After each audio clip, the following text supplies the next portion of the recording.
Good morning, guys. Today we're going to be in Proverbs 8, and I have a few verses. This is going to be a good one.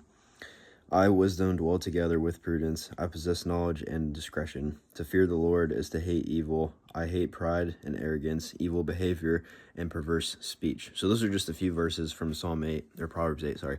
If you guys have not read through that, it's really, really good stuff.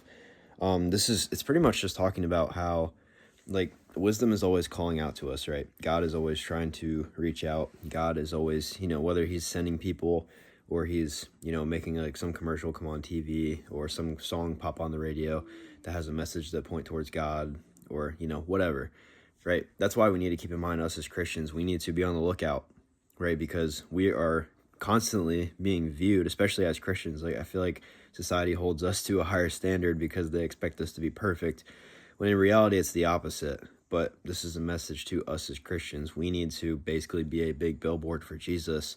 I'm not talking about size. I'm talking about in what power we have, right? Because we are, bearing the name of Christ. We are witnessing what Christ has done in our lives, right? We have those powerful testimonies.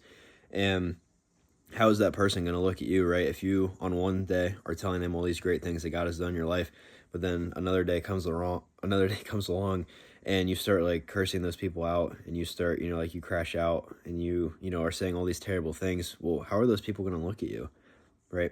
So I've had to deal with this in my life too, where it's like, I have tough days. Like, don't look at me and don't think that I don't have bad days. But you got to take your anger to God. You got to take it to God. You got to, like, if you don't have a prayer room, just go in your room, shut the door, start praying to God, right? And, it's okay to take a time out and be like, God, I need you right now. We should actually be doing that a lot. And we need to be relying on God, which loops back around to having wisdom, right? Having wisdom is realizing that we cannot do this on our own. We need Jesus' help.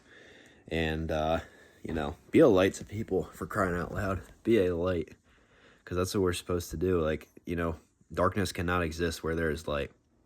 That's science. It literally is. So that being said, guys, have an amazing, blessed Sunday. Happy Palm Sunday, guys. This is a good day. Jesus loves you guys.